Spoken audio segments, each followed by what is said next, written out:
planet is in trouble.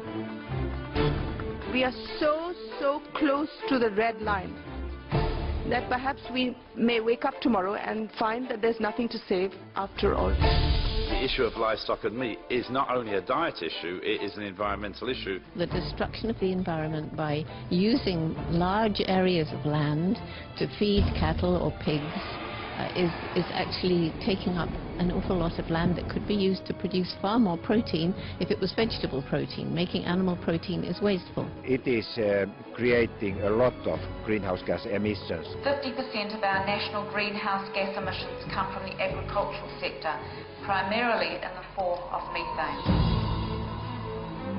The United Nations in particular, but also other organizations, have encouraged people to give up meat. Unless we change our food choices, nothing else matters, because it is meat that is destroying most of our forests. It's meat that pollutes the waters. It is meat that is creating disease, which leads to all our money being diverted to hospitals. So it's the first choice for anybody who wants to save the earth.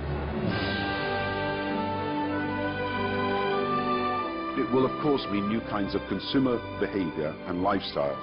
And all of us, government, business, civil society, individuals, all of us have a major part to play. I have no doubt that this is a challenge to which we can all rise.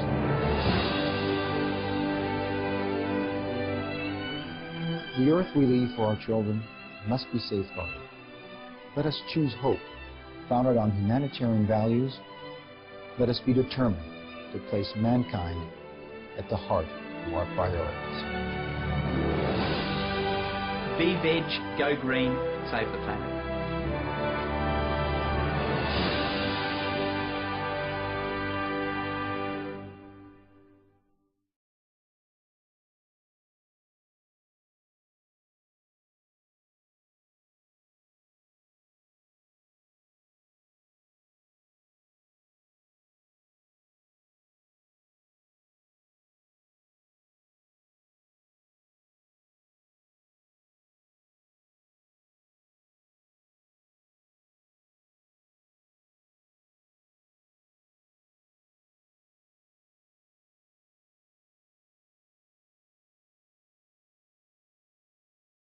The Humane Society of the United States says swine flu viruses are on an evolutionary fast track. They say pigs are forced into tiny cages and unable to even turn around. It's so stressful on the animals that their immune systems cannot fight infection. A 2-year study by the prestigious Pew Commission on the impact of factory farms came out this time last year. It concluded that factory farms pose unacceptable risks to the environment, animal welfare, and public health.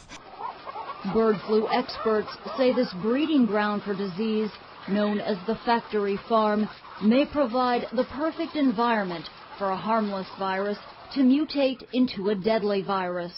The recent outbreak of Pfiesteria, a microorganism 1,000 times more potent than cyanide, spawned from millions of gallons of raw hog feces and urine, poured into rivers, lakes, and oceans, turning their ecosystems into unflushed toilets, is proving the most alarming.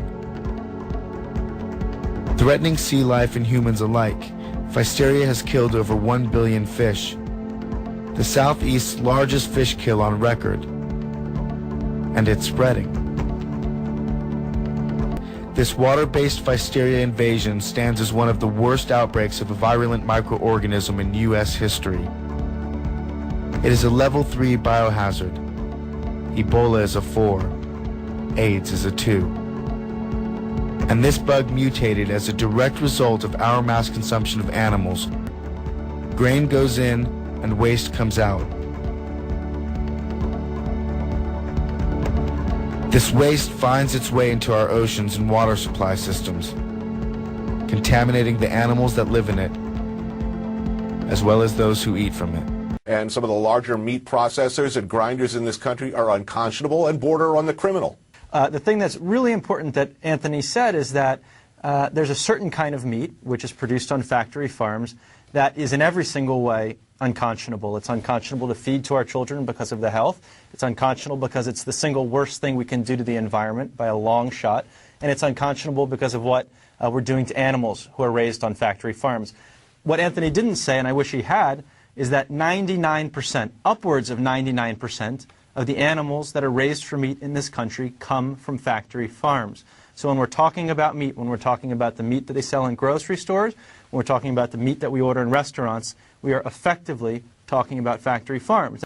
Those practices, if you read the Times article that came out recently on this most recent E. coli outbreak, it's truly terrifying. And the stuff they're putting in these burgers would not be recognized by any American as meat.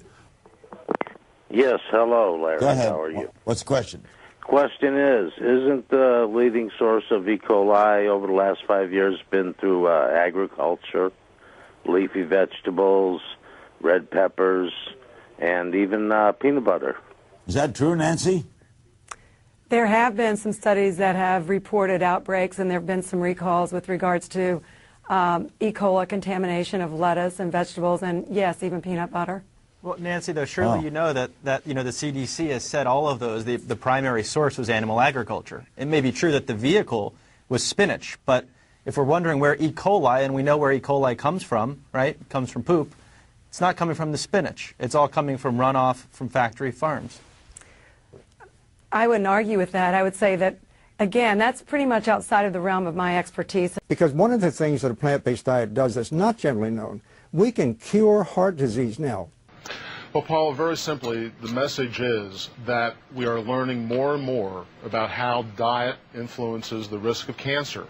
And this is one more bit of evidence that says if you eat a lot of red meat or a lot of animal fat, you are at increased risk of getting cancer.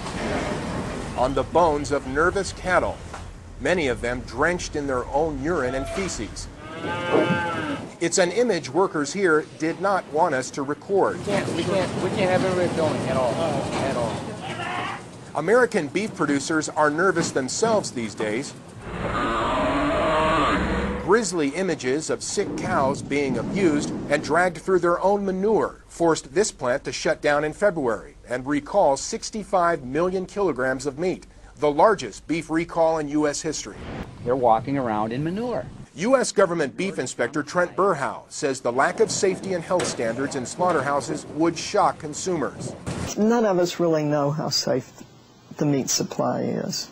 How many people are going to have to get sick and or die before the government steps it up in regard to consumer safety protection? Now, a leading authority on global warming says we need to turn vegetarian if we're to save the planet. According to the UN, turning vegetarian would have a major environmental impact. Meat production is responsible for 18% of global carbon emissions. That's more than the transport industry. But if one were to eat a cheeseburger now, it would probably taste good for that moment. But from that point on, you only get the adverse effects of that cheeseburger. Don't eat it. Throw it out. What happens on your plate represents your most important engagement with the natural world and the biggest impact you have on climate change.